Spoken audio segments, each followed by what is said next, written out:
Hello, guys. Welcome to the Potel podcast. Today, we are so happy to be shooting another episode for you guys. You'll already know where we're shooting at. We're at Grand Empire. This is the definite place to host your lunches, host your birthdays, your brunches, your dinners, for the ambience, for the vibes, for the affordability, and just for yeah, it's a really good place as you can see, and I'm excited for you guys to try this place out.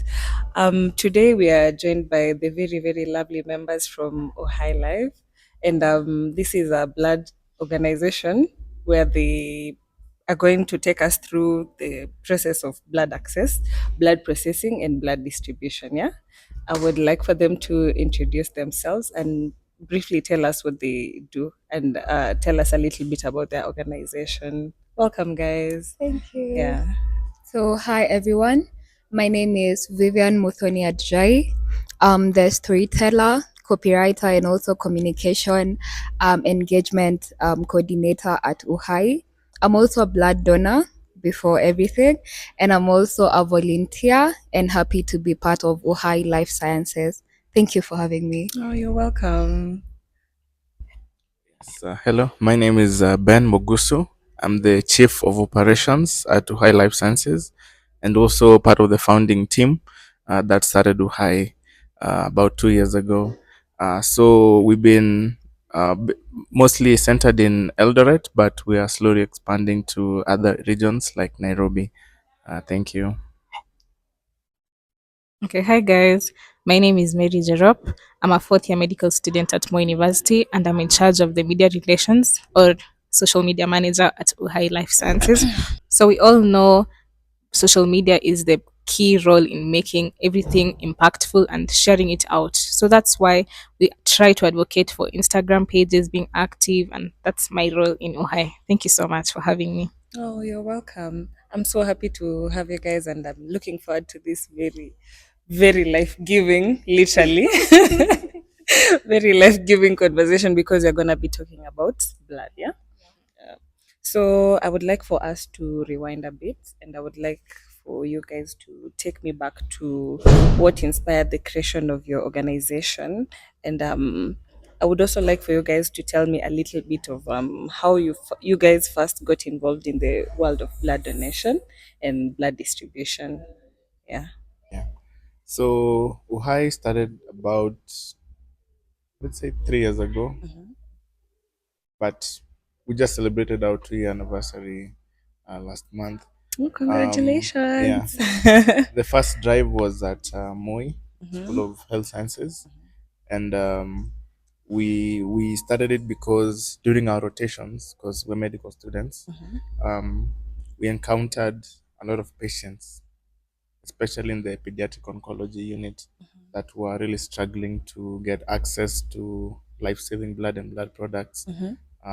For example, those who had something called thrombocytopenia, which is low platelets, need platelets. There are those who had low blood counts, so they need red blood cells. And there are those who need plasma and other forms of blood products. But they had a huge challenge of getting this because many of them came from far, being a referral hospital. Their families could not donate readily for them here. Or some, they needed huge amounts over their chemotherapy process. So they didn't have enough family members to donate the required amount of blood. So through that, we saw that students, this is something small that we can do to impact many lives. Mm. So we launched to high with the first drive. We fundraised actually through the selling of T-shirts. That's why you can see we're all colorful here Oh, today. that is so Yeah, cool. we raised about 30 Gs from well wishers and our other founders, and also another 30 through selling of T-shirts. Other students, other teachers, other consultants, they bought into it, and through that was the first stepping stone. Since then, we've raised almost 1,500 units. Our last drive was last month. We did about 110 during World Sickle Cell Day. We also had one for World Donor Day, and this coming week, actually this week on Saturday, Mm-hmm. 12th of July. We're gonna have another drive now in Nairobi at Mkuru Njenga. No, sorry, Mkuru Kayaba at Mkuru Primary School. Mm-hmm. So it's gonna be a collaboration between Ministry of Health, another local facility called Lenga, and the aim is to just improve this access because this model, because our model is a health system strengthening model, whereby we just come in and support the existing system that's there. Okay. We don't need a new system. We just have to make the one that's there work. Mm. That's the challenge. So many people have tried to approach the blood supply issue from different approaches, including the technology approach. But if you do your study on donors, Mm-hmm. because we've actually done studies on donor knowledge, attitudes, and practices, and most donors um, they don't really check their apps because we rely on a family replacement model. Mm. It's you, your family telling you go and donate. So WhatsApp groups, social media is becoming more of a powerful tool than having dedicated apps. Though there is a role for dedicated apps, and with time they might make an impact. But with now the kind of apps that we have, like Damusasa, they're not robust enough. Mm-hmm. They yeah. So we went through a youth forward approach whereby we target schools, campuses, and that's how we were able to start to high. And so far, so good. Okay. Yeah, Okay, that's a really good answer. yeah, Yeah, I feel like that is a very, I mean, I don't even know how to describe it, but yeah, I feel like from it takes a lot of courage to start something, to start an organization, or to just start doing something that is gonna impact the community very positively. And I would like to applaud you guys for that. yeah. Yeah, Thank you you, did thank you. very good. So that first question brings me to something that holds a lot of people back, misconceptions that people have about donating blood. And I would like for you guys to maybe enlighten us, mtuambie some of the few misconceptions that you guys have come around in the course of your work, and how you guys have been able to address them. Yeah. So, for blood drives, one of the key things to actually getting donors is mobilization, because there's people are not just going to come to you because they see you saying, "Hey, we are doing a blood drive today."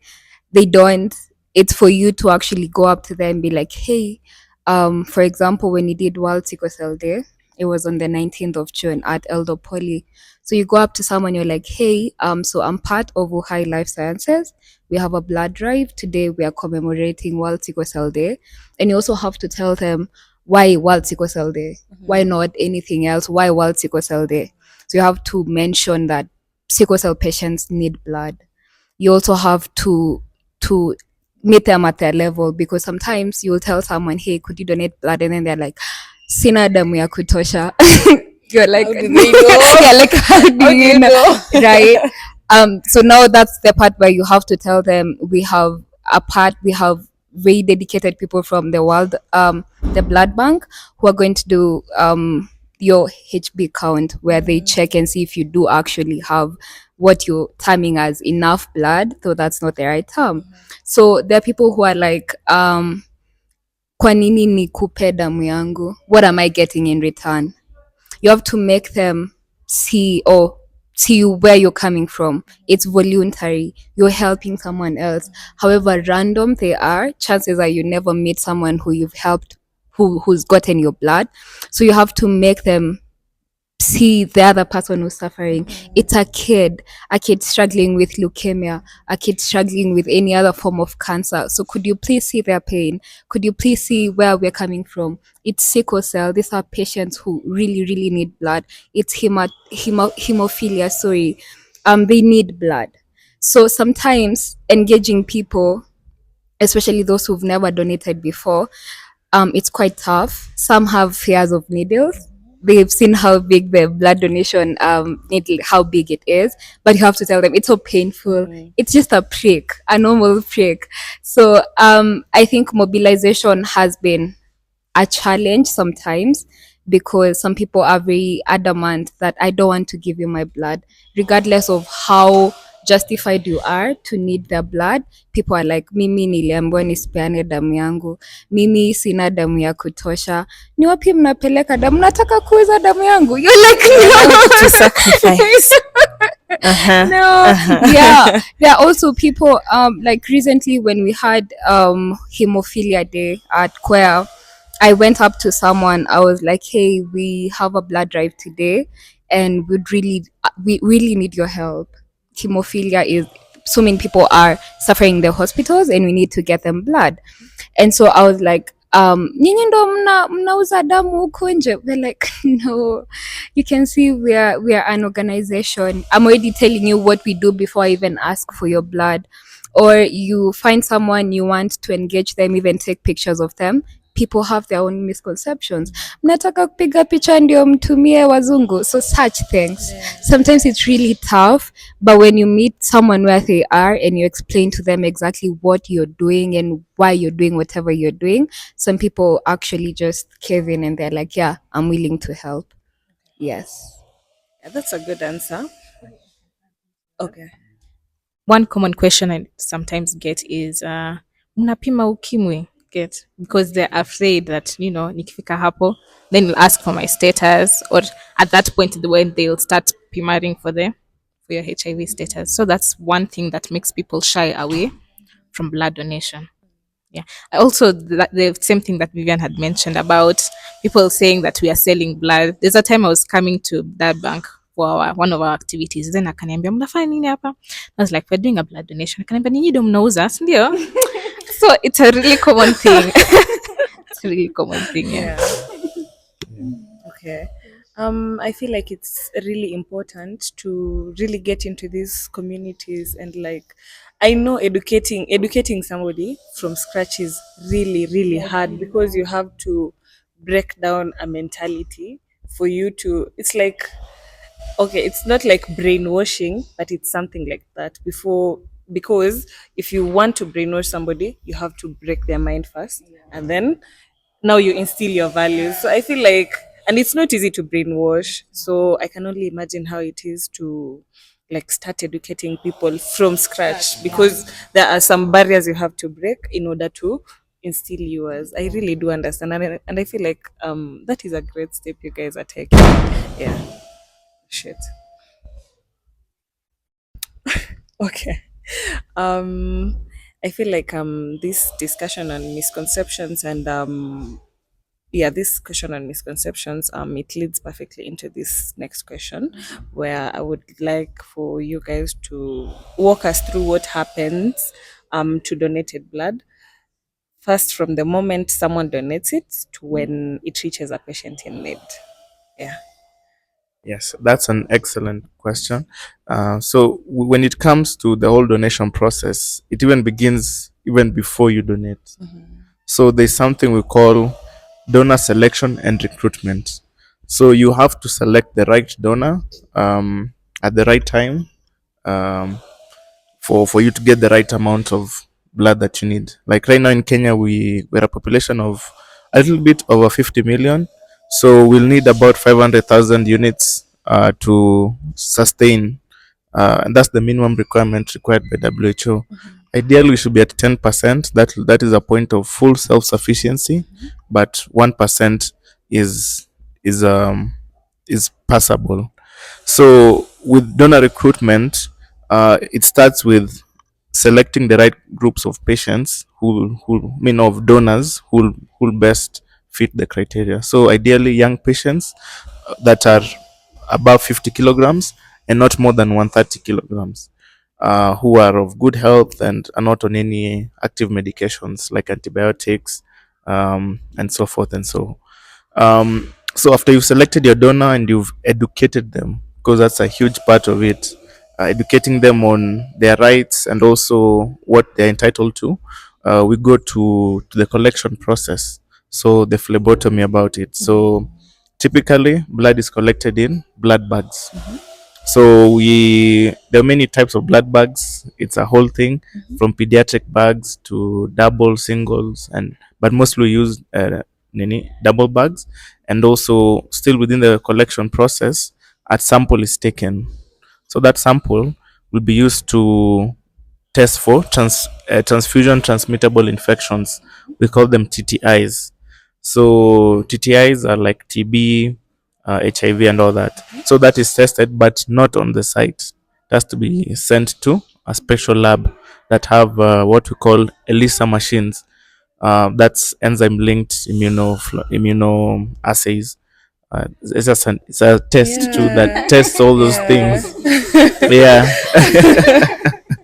Yeah. So the sample goes there, and your bag is given a unique identification number that is de-identified from the person. So the one processing can't know whose blood it is. Oh yeah. Yeah. But that number, if somebody wanted to go back and trace it, can go back and trace it, because it's important when you're going to get your results. So after you donate, 2 weeks later, you'll get a card that says your blood group, and if your blood was safe for transfusion or not. If it wasn't safe, then we call it hemovigilance, whereby you will be referred to the appropriate centers for care. So if you have TB, you go to a TB clinic and they'll take it from there, and so forth and so forth. So once your blood is collected in the blood bag, the sample is taken, it goes into maybe a refrigerator. So different blood components are stored at different temperatures. So what you donate is considered whole blood. So whole blood has white blood cells, red blood cells, plasma, um, and all clotting factors. So what happens is there are various processes that take place to separate this these blood components, because uh, before we used to donate whole blood, but after research was done, we decided that it's best to donate the thing that you need at that point. Okay. Yeah, to avoid issues of volume overload or transfusing things that can cause clotting issues. So it was best seen to just, if you are low in red blood cell count, they give you red blood cells. If you're low in volume, they give you plasma. If you're low in platelets, they give you platelets.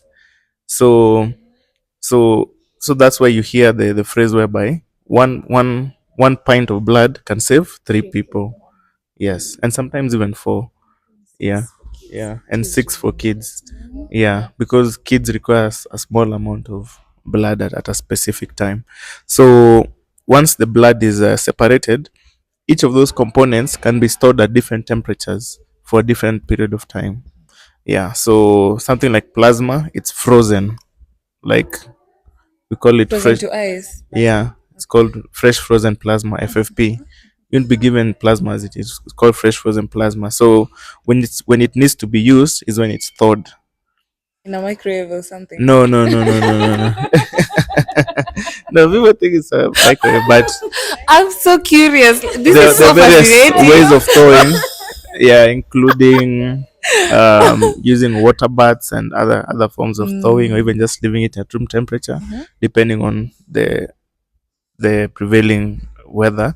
So things like platelets have a shorter lifespan, like 3 days at 5 degrees Celsius. So different things have a different shelf life. So that's why it's good to know how it is. So once that those components are separated, we now talk of distribution. So how will they get to the patient? Because what we are trying to push for is transparency from vein to vein. That means from the vein of the donor to the vein of the recipient or the patient.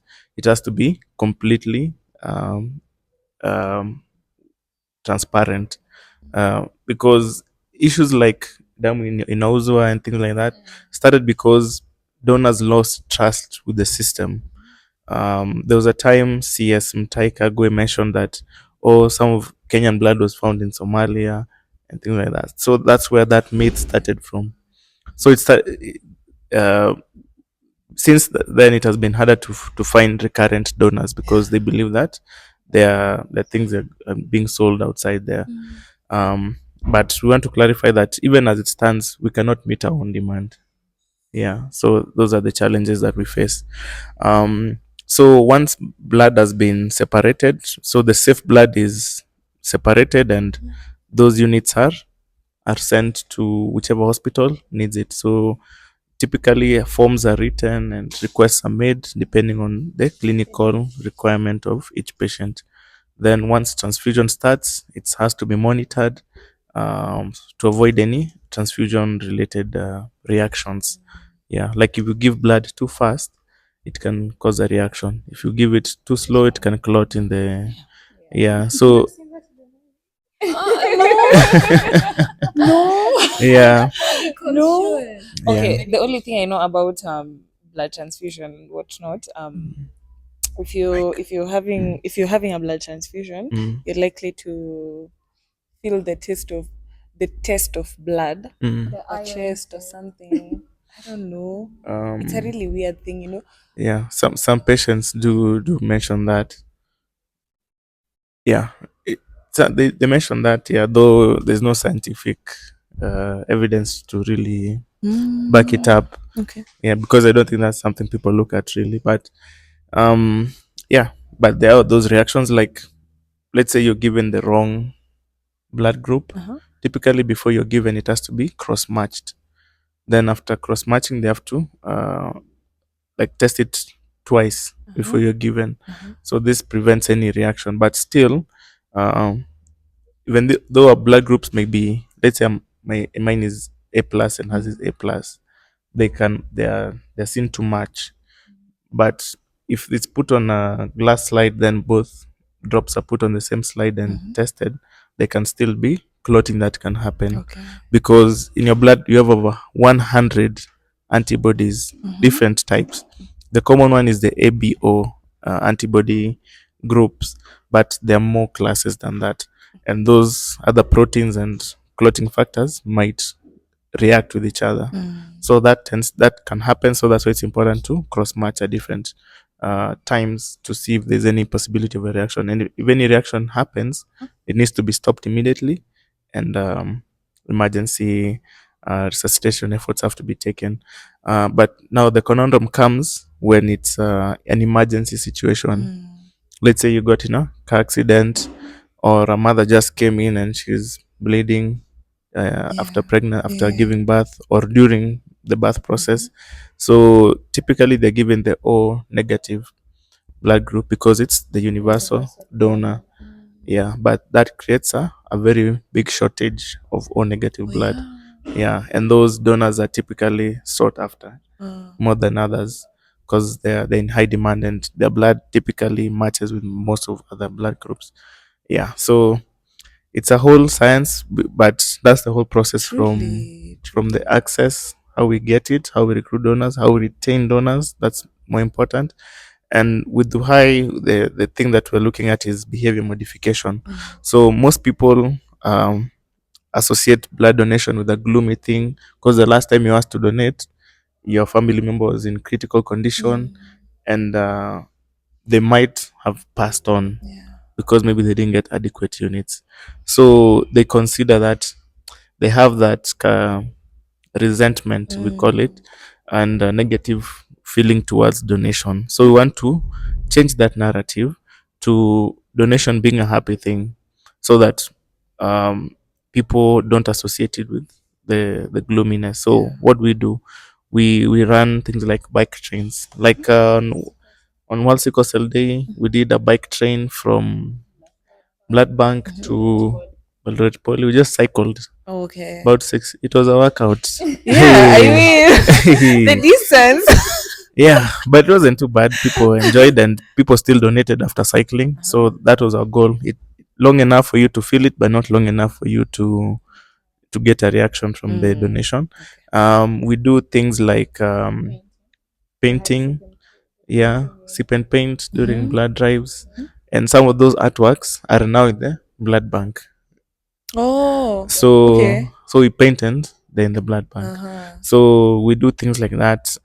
There's a time we used to give gift hampers through our partners, like Mboga na Kadhalika. We're giving donors apples. You know, people wanazoea mkate na soda. Huh? Kama kuna mkate, hey, now we're giving apples because our last blood drive, Yeah. we had Yeah. a lot of milk. Hey, Like as a Maziwa ile a whole serious. The lorry. way he Imagine said it, hata it's si very crates, serious. a whole lorry of milk, yogurt, mala, milk. Kulikuwa na lactose free, kulikuwa na almond, Period. Lactose kulikuwa free, hook me up. kulikuwa na low fat, the normal milk. Like that was among our most. I think our partners showed up in that one. Oh, I love that for you guys. I Yeah. love that for you So guys. sometimes you have juice Yeah. instead of giving people like water and milk. Like our blood drive in September of last year, 2024, Mbogana Kadhalika offered us juice. It was sugarcane juice. No, it was sugarcane. Oh my God. Yeah. So instead of giving people milk and water, you have juice for them, which is actually nice. Yeah. Soda. Yeah, I've forgotten soda. Change. You know, those guys used to come to our school and they used to hook us up with bread and soda. Yeah. Unaenda kudonate blood unashiba. Yeah. Unashiba afterwards. Juu wanakupea mkate nusu Yeah. na soda. And you know you're in school, so soda is scarce, bread is scarce, so you're like, Why not? I'm waiting for them. Next time. Watch warudi kesho. Yeah. So thank you for that answer. I think that's a really good answer. And from what you've said, from the documentation process where hospitals start sending their requests in, I would like to ask, how do you guys identify schools or hospitals or just any of these institutions that require blood? How do you identify the ones that need the blood the most? Yeah.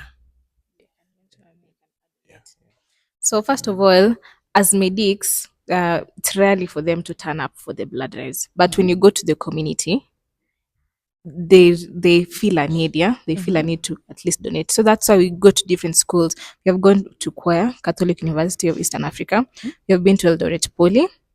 So we have also been to Zion Mall here, outside Zion Mall. So we first start with maybe MTRH. We have themed blood drives. So we have the childhood cancer awareness, which is in September. We have sickle cell in June. We have hemophilia, it was in May. Yes. We have RTA, which is normally in August. RTA is road traffic accidents. Breast cancer, we have it in September. So we at least plan it according to the theme of the month, so that that blood is taken to maybe breast cancer patients. That blood is taken to childhood cancer patients. So I've also mentioned that we go outside the medic space, because medics kila time unaambia kuhusu blood, it becomes, you get used to it and don't feel the need, but you introduce it to someone who's really not heard about it. Yeah. So it encourages people to come. We normally have it, we call it an in-house drive. We have it at blood bank. So for example, I forgot to mention our most important Valentine's blood drive. Even on our shirts huku nyuma imeandikwa you're just my type. I mean, personally, I'm everybody's type because my blood type is Yeah. O negative. Yeah, I'm O negative. Nice. So So you're I'm just my type. everybody's type.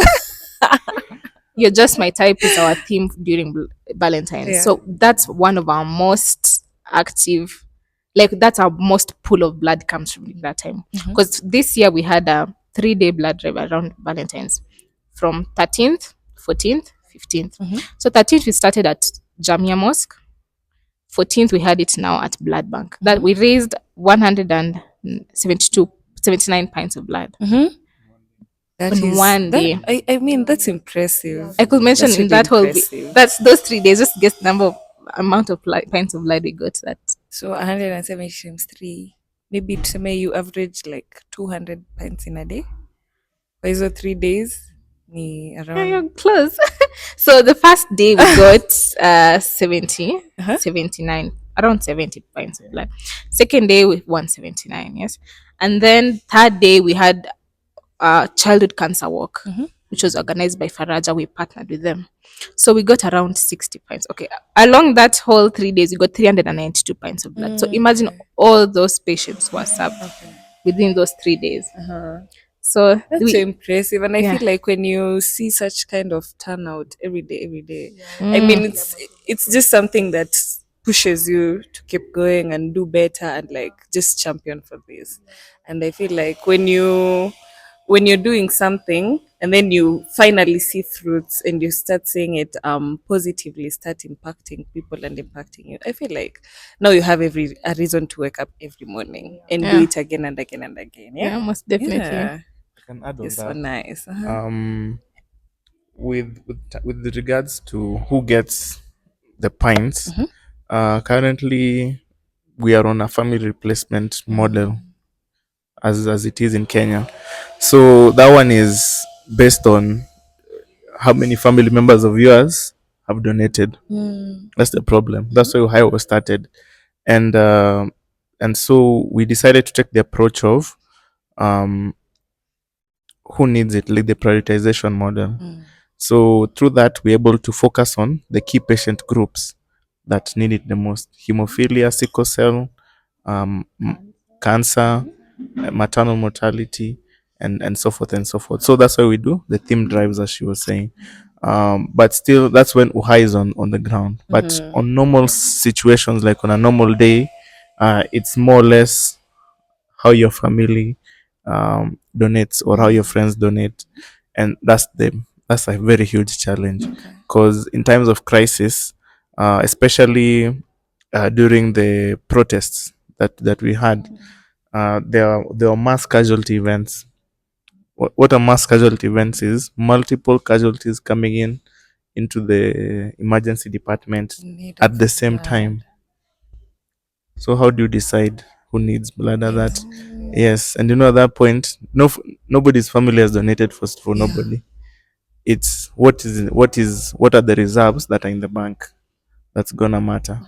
Yeah. So in that situation, we look at the clinical metrics, in terms of the clinical status, in terms of we call it hypovolemia, whereby if you've lost a lot of blood, it's graded how much blood you've lost and your clinical status. Then we take samples, then we measure your HB level. HB is the amount of blood you have in your system, or the amount of red blood cells that are in your in a drop of blood, for example. Then through that, your normal should be above 10. Anything below 10, we start talking of anemia. Yeah. So once you're anemic, you need blood. And we've seen patients with even HBs of as low as 2. Yeah. No way. Yeah, and especially with mass casualty events, especially major trauma, you might need massive transfusion. So massive transfusion is they're replacing your whole all the blood in your body with someone else's blood. So that is about 6 units that can be given. 6 to 10, sometimes even 10. Only one One person. person, yeah, 6 to 10. Yeah, That's a though lot. it's very rare to get that, but if it happens, it's very serious.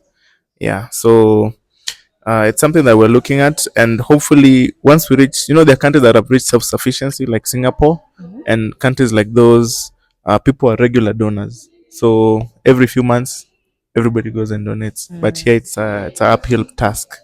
Yeah. Okay. And I also feel like for you to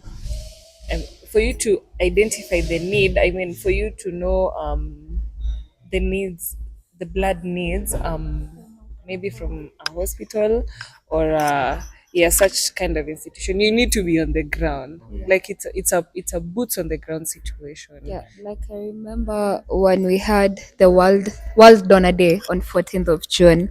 That's when it actually hit me the most that people need blood every single day, because we are there celebrating World Donor Day. So we're championing for people. If you're a regular donor or a one time that like it's your first time to donate, come donate, help save lives. But the number of people we had that were donating blood for their relatives, so huge. It's even heartbreaking because people are desperate. We're like, hey, my family member, they're at NTRH, they're at Real, they're at Top Hill, they need blood. Could we please get blood for them? Sometimes they come, they have pre-existing conditions, they can't donate. whoever could donate next is miles away from here. So you have to now talk to people who are probably donating for Uhai's cause. Hey, could you please? We have a family member here who's struggling at the hospital and they need blood. Could you? Are you okay with your blood going to them specifically? And it's hard because not everyone will want that, Yeah. and that's why we urge people to donate. For men, they are urged to donate every 3 months. For women, it's after every 4 months because women we have our cycles and Oh everything else. yeah. So for women, it's every 4 months. For men, it's every 3 months. You being a regular donor, you're saving a life. We've been told that 1 pint saves three lives. So if you donate every 3 months, you're almost guaranteed that your blood is going to save someone somewhere. So be a regular donor, help save lives. Yeah. Um. I recall during the World Blood Donor Day, I was also with Vivian, and there was a family that came, and one of the kids wanted to donate. So I was just filling the form. Then I asked him the weight. I didn't think about it, but the weight normally is 50 kgs. If you're below that you're not supposed to donate. So I recorded his weight as 48 kgs. Then later on, I proceeded to take him to Vivian. Then I was like, oh, he's 48 kgs. He cannot donate. And that's when I told him you can't donate because you're underweight. I could just see the despair in his face because he wants to donate, but he I can't. mean, it's impossible. Yeah, that's why she's saying that we don't. There's a lot of huge need of blood, and I could just tell from the kid. Yeah. It's a sad situation. It's very sad. I remember before the end of the day, there's a man who came up to me. He was like, hey, my wife is at gyno care and she really needs blood. And so I help him fill the form. He looks quite old. So, and he's like, I'm the only one who could actually help. He's like, and I'm the only one in Eldoret. My siblings are elsewhere. My mom could not donate, and my wife really needs blood. And he goes on, we fill the forms. Tell me why he goes to phlebotomy. His blood count is right, but he has pre existing conditions. So he can't donate. And it's his But he wife. wants to. The man was broken. So you're like, this is his wife. This is the closest human being he has to him. No one else could donate, but he chose to donate, but he can't because of maybe diabetes and hypertension, which is very crushing for them. So it's really sad. People donating more to help um put a stop to such needs because people need blood every other day. Patients are in the hospitals every other day. So the more you donate, the more we cut shortage here. Yeah. So I think people should make that a thing. No, Yeah. I'm sad. I'm sad. Oh my god. Yeah, that's actually the reality that we face. We had a sickle cell patient called Celine in last year's 2024 World Sickle Cell Day. We did a short documentary about her. You can check it on our YouTube High Life. It's actually one of our most viewed videos because it was so impactful. And in it, she narrates how we were able to help her get blood, about 5 units, when she was to go for a surgery. So with sickle cell, the reason they need a lot of blood is because their red blood cells, they're shaped like a banana, sickle. So that Wait. I think. You know that thing? Oh, it's shaped Yeah. like a banana. yeah, like a So, C. oh, like the sickle, the tool. Yeah, that's why it's called sickle cell. Guys. Yeah. So so what that does Why would is you use the tool, surely? Guy. maybe where it was discovered or Okay. something. So what happened was what happens is those red blood cells, they're not flexible enough to pass through your capillaries well, so they clog, and it leads to sickle cell crisis. So sickle cell crisis is very dangerous because it can be fatal, and at that point they might require maybe life-saving interventions. Yeah. So in this case, she needed a hip surgery to be done. And hip, if you know hip surgeries, it's actually one of the most major surgeries that you can encounter. And yeah, she through high, she was able to get the units, and she went for surgery. She came back well, and she lived for about 7 to 8 more months. Then in about January or February, we lost her. Oh, So so that just sorry. underscores who we're fighting for at the end of the day, and how close it is to heart, because she was a student at KMTC and was a friend to many of us. It was really a devastating outcome, but it just keeps us, we're fighting for people like Celine, Yeah. and we want to see people go further. There's another patient case that we call Barbara. We even partnered with them. They're called Smile for Barbara organization. It was a child who had leukemia, and the family tried, because in leukemia you need a lot to be able to overcome that disease, especially with the chemo. Yeah, so since then the parents, since they lost the child, the parents have been uh, running these campaigns, trying to mobilize and create awareness for blood donations, and also for blood cancers. Yeah, so it's a legitimate thing, and it's in our community, because right now Africa is moving away from communicable diseases. Right now the discussion is on NCDs, non-communicable diseases, diabetes, leukemia, sickle cell. These diseases that are not tropical. Some of them are not tropical, and it's gonna be a huge challenge in the next 10 to 20 years. Yeah, if you're not careful. Yeah. Hey, that was that was very heavy. I don't know. I'm starting to get sad. Like I feel like my heart is so heavy. Yeah. But I mean, I don't know. It's okay. I think we can continue and we can talk about engagement. How do you guys keep people engaged? Like how do you keep donors coming back again and again and again? think that's the best question for the PR. Get into it. Get into it. Yeah, so first of all, we have a WhatsApp group for high blood drive volunteers. We have around 200 or 300, I don't know, 400, almost close to 500. So imagine 500 people, volunteers. And our school has probably 200 active, and all the others are from the other drives. They come, they ask us, "Oh, can I join you guys?" We join, and they join our WhatsApp group. Yeah. So, also, we have our Instagram page. We at least try to have small reels after every drive. We have a video. This is video we took during sickle cell, and I just got an inspo from one of our volunteers. He wrote a nice message. It's called Festus.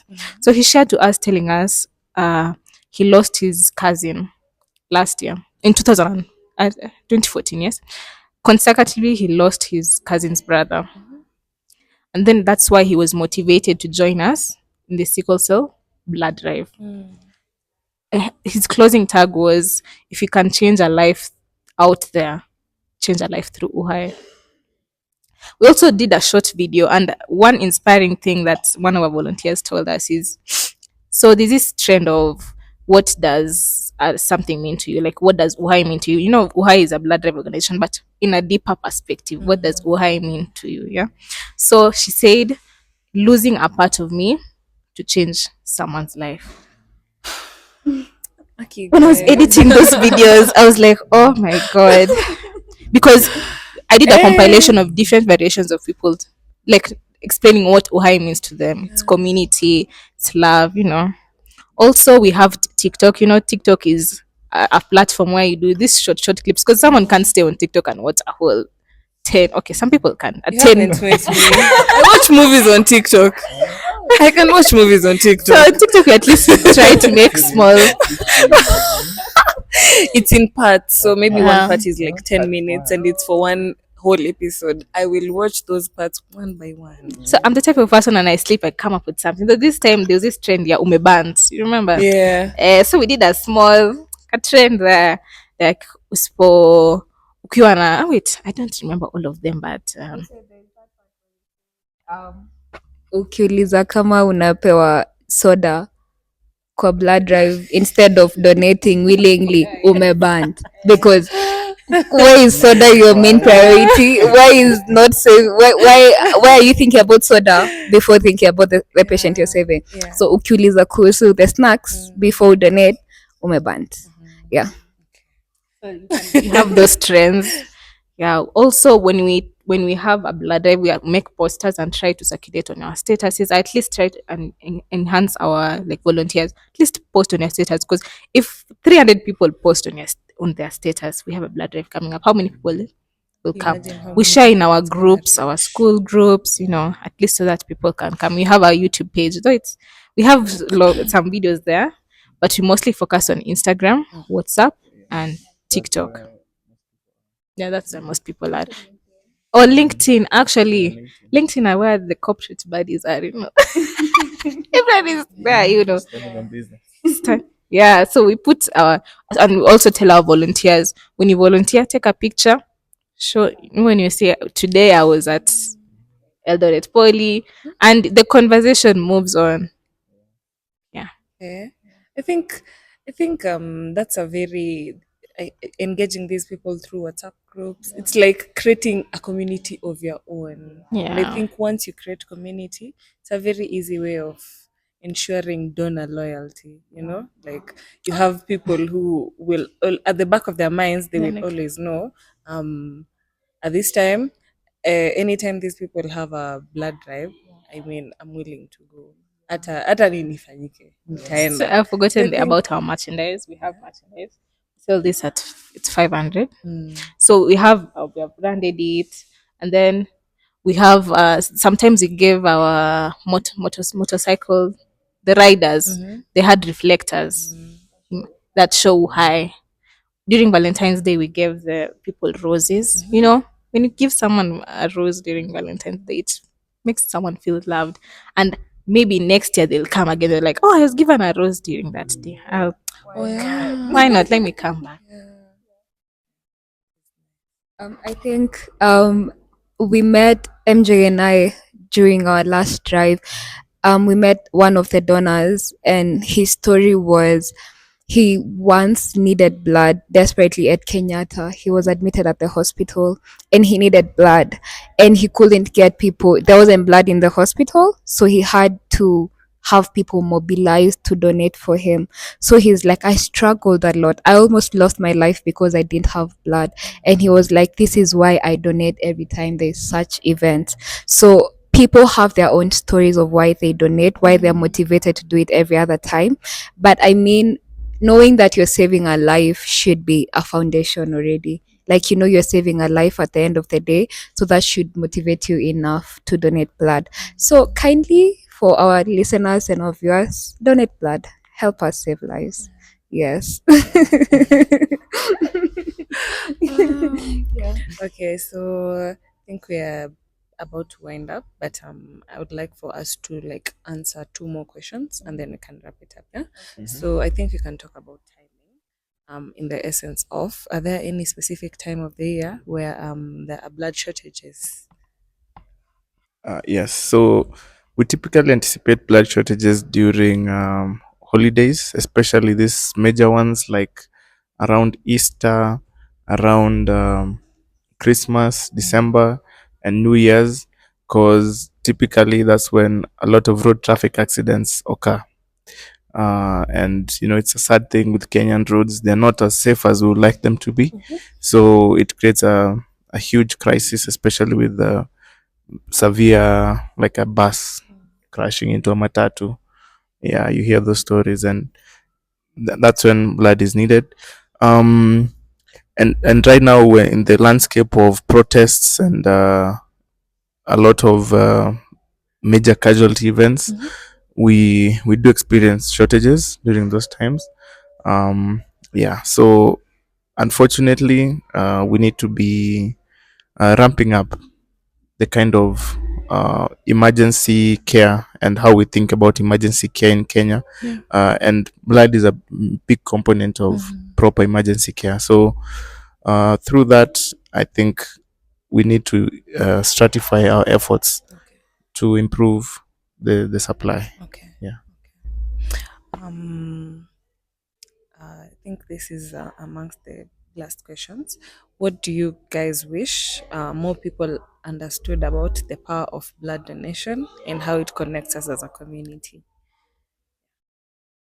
So, Hold it. I'm saying I can you hold it. oh, sorry. Thought you had something to say.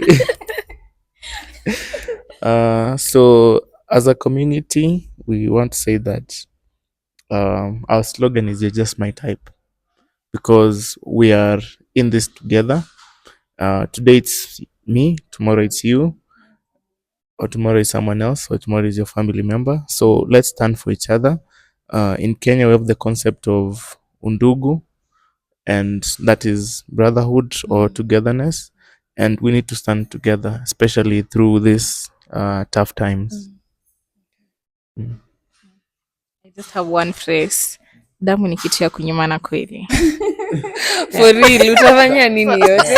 That's our slogan. Utafanya nini Damu- yote? yeah. It's on a t-shirt. Yeah. I'd buy that. I'd buy that. It's on a reflector. I'd buy that. Yeah. We'll take your order. And the other one is Uhai, I saved a life. Through every donation, we are saving lives. So Uhai, I saved a life. Yeah. Okay. That is so nice. I also feel like in order for someone to be a donor in the first place, let's take away all these other factors where some people say you go donate blood because you've been asked to donate by someone.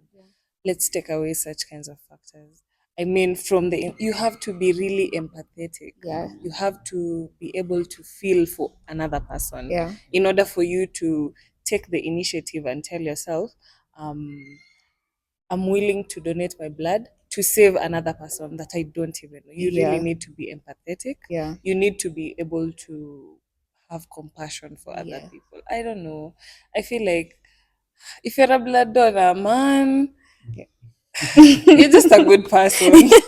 You're a good person. Yeah, because Yeah. I mean, it's really important to applaud people who are able to look at another person and say, they're my brother, they're my Yeah. sister, Yeah. they're my cousin, and I wouldn't mind saving a life, Yeah. I feel like things that come out of empathy and compassion, just beautiful, life saving, and yeah, hata we mwenyewe, when you go to sleep with a clear conscience, Yeah. clear heart or something. Yeah. Yeah. So we are wrapping it up, and this is our last question. It's not even a question, but it's just asking you guys to give us one message you want every listener to live with today, especially someone who has never donated blood before. What is it that you want to tell them today? Uh, God, I feel like it's repetitive, but yeah, it's one pint saves 3 lives. So imagine what you could do with just 1 pint. You, as a person donating once, you're saving 3 people's lives. So make it a thing to donate regularly. Know that you're saving lives, however random, however strange, because you don't know most of these people who get your blood. So just know that with 1 pint you're saving 3 lives. So make it a thing. Let's donate blood and help save lives. Yeah. So mine is just to say that giving is also receiving. Um, you may not be a regular donor, but there are other ways to show your support to initiatives such as this one. Um, you could volunteer, you could buy a T-shirt, and through that, you've not donated your blood, but you've helped us to get to run those blood drives. So just giving is receiving, and what you give back, you'll receive back in full measure. Yes, thank you.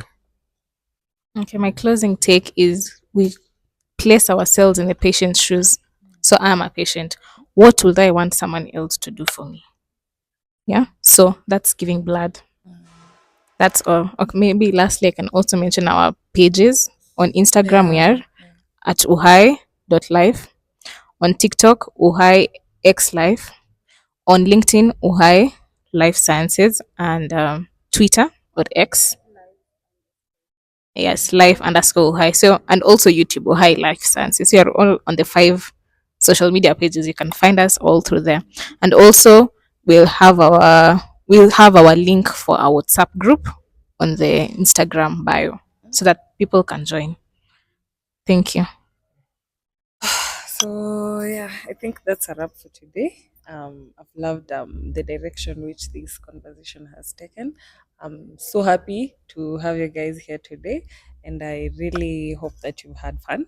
Yeah, thank you for having us. Yeah, I've had fun talking about blood. I mean, I've learned a lot of things, especially that part where you said you separate the blood. That was so fascinating. I'm gonna read about it today. Yeah, we have a For video sure. on our page whereby it explains the whole process Yeah, in detail. yeah, Yeah, that's really yeah. interesting. You can stalk us. I'm gonna stalk you guys definitely. Yeah, so yeah. I think it's a wrap for this episode. Thank you guys. Thank you for taking your time to be with us today. And yeah, I hope we'll see you guys again. And I would like to ask the podtellers to please engage with Uhai Life. Go to their social media handles, support them, go to the blood drive. I mean, just show up. It really doesn't take much. Just show up. It really means a lot. So I've been your host today, Daisy, and see you again. Bye.